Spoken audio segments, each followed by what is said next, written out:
రోజు ఢిల్లీ ప్రశాంత్ విహార్ లో భారీ పేలుడు సంభవించింది. స్వీట్ షాప్ ఎదురుగా పేలుడు జరిగింది. ఘటనా స్థలానికి చేరుకుని పోలీసులు మంటలార్పే ప్రయత్నం చేస్తున్నారు. ఫైర్ ఇంజిన్ల సాయంతో మంటలార్పేందుకు ప్రయత్నాలు చేస్తూ ఉన్నారు. పూర్తి అప్డేట్స్ మైనిపుటర్ శ్రీకాంత్ ద్వారా తెలుసుకుందాం.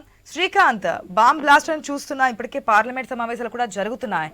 ఎవరు ఏంటి అనేది ఏదైనా అనుమానితులు కానీ సీసీ కెమెరా ఫుటేజెస్ ద్వారా ఏమైనా తెలిసిందా?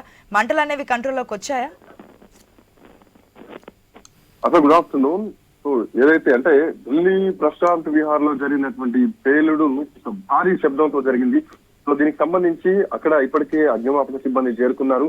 సో ఆ మంటల్ని ఆర్పేటువంటి ప్రయత్నం చేస్తున్నారు. మంటల్ని ఆర్పించడానికి ఇప్పటికే అక్కడ ఉన్నటువంటి చుట్టుపక్కల ఉన్నటువంటి ఫైర్ ఇంజన్లు మొత్తం కూడా అక్కడికి చేరుకోవడం జరిగింది. మంటల్ని ఆపేటువంటి ప్రయత్నం చేస్తున్నారు. అయితే ఇక్కడ అసలు గతంలో కూడా ఇక్కడ ఇట్లాంటి సంఘటనే గతంలో కూడా జరిగింది. ఏదైతే ప్రశాంత్ విహార్ ఉందో ఒకే నెలలో 2 సార్లు జరిగింది ప్రశాంత్ విహార్ లో. గతంలో కూడా లాస్ట్ మంత్ లో మనం చూడొచ్చు, సిఆర్పిఎఫ్ స్కూల్ ఏదైతే ఉందో ఆ స్కూల్ కి దగ్గరలోనే ఇట్లాంటి పేలుడే జరిగింది. సేమ్ పేలుడు జరిగింది. మళ్ళీ ఇదే నెలలో ఒక 1 మంత్ గ్యాప్ లోనే మళ్ళీ సేమ్ పేలుడు జరిగింది. అప్పుడు ఆ సిఆర్పిఎఫ్ స్కూల్ ఏదైతే ఉందో ఆ స్కూల్ కాంపౌండ్ వాల్ పూర్తిగా కూడా ధ్వంసమైంది. కాకపోతే అప్పుడు ఎట్లాంటి ప్రాణ నష్టం కూడా జరగలేదు. బట్ ఈ రోజు జరిగినటువంటి ఈ పేలుడు ఏదైతే ఉందో అదే ప్రశాంత్ విహార్ లో ఆ స్కూల్ కి దగ్గరలో ఒక పార్క్ ఉంది. ఆ పార్క్ సరిహద్దు గోడ ఉంటుంది. ఆ గోడకు సమీపంలో జరిగింది.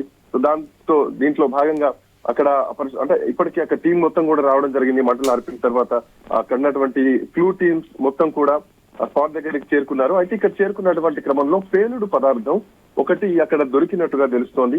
ఒక తెల్లటి పౌడర్ లాంటి పదార్థాన్ని అక్కడ క్లూస్ టీమ్ గమనించారు. సో ఏదైతే పాఠశాల పేలుడు జరిగినప్పుడు ఎట్లాంటి పదార్థం అయితే ఎట్లాంటి పౌడర్ అయితే దొరికిందో సేమ్ అట్లాంటి విధమైనటువంటి ఆ పొడి, ఆ బాంబుల పొడి ఇక్కడ దొరికినట్టుగా తెలుస్తోంది. సో సేమ్ అదే టీం మళ్ళీ ఇట్లాంటి ఒక భయపెట్టేటువంటి కుట్రలు చేసినట్టుగా మాత్రం తెలుస్తోంది. అట్లాంటి బాంబ్ బ్లాస్ట్ చేసినట్టుగా తెలుస్తోంది. సో ఇట్లాంటి అదే స్థానికులంతా అక్కడ పోలీసులకు సమాచారం అందించారు. అగ్నిమాపక దళం కానీ పోలీసు బృందం కానీ ఇప్పటికే అక్కడ ఘటనా స్థలికి చేరుకోవడం జరిగింది. ఎందుకు కారణం ఏంటి, పేలడానికి గల కారణం ఏమై ఉండొచ్చు, ఇది ఉగ్రవాదుల పన, టెర్రరిస్టుల పన, లేదంటే ఇంకేమైనా గ్యాంగ్స్టర్ల పన అన్నటువంటి విషయం పైన కూడా ఆరాధిస్తున్నారు. అయితే ఇప్పటి వరకు మాత్రం ఎంతమంది చనిపోయారు, ఏమైనా ప్రాణ నష్టం జరిగిందా అన్నది మాత్రం ప్రస్తుతానికి ఇంకా అధికారిక సమాచారం మనకు రాలేదు, అధికారులు ఇవ్వలేదు. సో ఇప్పటి వరకు అంటే ఢిల్లీ ఫైర్ సర్వీస్ ప్రకారం మాత్రం ఈ రోజు ఉదయం 12 గంటల ప్రాంతంలో ఈ పేలుడు జరిగింది మాత్రం కన్ఫర్మ్ గా అక్కడ ఉన్నటువంటి స్థానికులు చెప్తున్నటువంటి అంశాన్ని బట్టి మనం గమనించవచ్చు. సో ఇప్పటికీ అక్కడ అగ్నిమాపక యంత్రాలు పంపించడం జరిగింది. సో పోలీసులు కూడా అక్కడికి చేరుకున్నారు. సో చేరుకున్నటువంటి క్రమంలో ఇప్పుడు అంటే ఇక్కడ కాంపౌండ్ వాళ్ళ దగ్గర మెయిన్ గా మనం విజువల్స్ కూడా చూస్తున్నాం. ఐ న్యూస్ స్క్రీన్ లో ఎక్స్క్లూజివ్ విజువల్స్ కూడా చూస్తున్నాం. ఏదైతే అక్కడికి చేరుకున్నటువంటి పోలీసులు గానీ ఫైర్ సేఫ్టీ సిబ్బంది కానీ అక్కడ వచ్చినటువంటి విజువల్స్ మనం చూస్తున్నాం. ఒకసారి బాంబ్ బ్లాస్ట్ జరిగిన తర్వాత అక్కడికి ఇంకా కాస్త ప్రొడక్షన్ అనేది పెరుగుతోంది. ఎవరు వచ్చినా సరే కాస్త నిఘా కూడా పెంచుతున్నటువంటి సిచ్యువేషన్ కనిపిస్తుంది. కానీ అటువంటి పరిస్థితులు అక్కడ ఏమైనా ఉన్నాయా? సీసీ కెమెరాస్లో ఏమైనా చెక్ చేయడం జరిగిందా? మీరు ఇంతకుముందు చెప్పున్నారు పేలడానికి గల పదార్థాలు ఏమైనా అక్కడ ఉన్నాయా, లేదంటే కావాలని ఎవరైనా అక్కడ పెట్టినటువంటి పరిస్థితులు ఏమైనా కనిపిస్తున్నాయా? ఇక్కడ వాంటెడ్లీ చేసింది మాత్రం స్పష్టంగా కనిపిస్తుంది ఆశ. ఎందుకంటే పేలుడు పదార్థాలు అక్కడ ఏమి లేవు. ఆ రోజు సిఆర్పిఎఫ్ స్కూల్ కాంపౌండ్ వాళ్ళ దగ్గర కూడా ఎట్లాంటి పేలుడు పదార్థాలు లేవు. అదృష్టం ఏంటంటే ఆ రోజు స్కూల్ విద్యార్థులకు ఏమీ కాలేదు, అక్కడ స్థానికులకు కూడా ఏమీ కాలేదు. సో ఒక భయపెట్టేటువంటి కుట్ర దిశగా ఏవో శక్తులు అడుగులు వేస్తున్నాయి మాత్రం చెప్తోంది. బట్ ఇప్పుడు మనం ఆ అంశాలని చెప్పలేకపోయినా కానీ దీని వెనకాల ఎవరున్నారన్నది మాత్రం అటు కేంద్ర ప్రభుత్వం కానీ పోలీస్ డిపార్ట్మెంట్ కానీ చెప్పాల్సినటువంటి అవసరం ఉంది.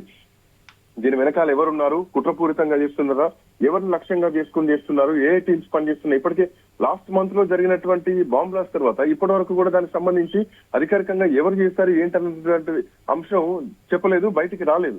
సో అది అది మర్చిపోక ముందే మళ్ళీ అదే ప్లేస్ లో అక్కడక్కడే ఆ చుట్టుపక్కల ప్రాంతాల్లోనే ప్రశాంత్ విహార్ టార్గెట్ చేసుకుని మళ్ళీ అక్కడ బాంబ్ బ్లాస్ట్ జరగడం మాత్రం నిజానికి కొంత ఇప్పటికైనా ప్రభుత్వం దీన్ని సీరియస్ తీసుకోవాల్సినటువంటి అవసరం ఉంది. ఇప్పటివరకు అంటే ప్రాణ నష్టం కానీ ఎవరికి ఇంత గాయాలైనా కానీ పూర్తిగా అధికారికంగా వాళ్ళు చెప్పాల్సినటువంటి అవసరం ఉంది. ప్రస్తుతానికి మాత్రం ఇంకా దానికి సంబంధించినటువంటి ఇన్ఫర్మేషన్ మాత్రం ఏమీ రాలేదు. ప్రస్తుతానికి పోలీసులు మాత్రం అక్కడ ఘటనా స్థలికి చేరుకున్నారు. పేలుడుకు కారణమైనటువంటి అంశం ఏమిటి అన్నదానిపైన ప్రస్తుతానికి ఆరాలు అయితే తీస్తున్నారు. Right Srikanth, thanks for the update.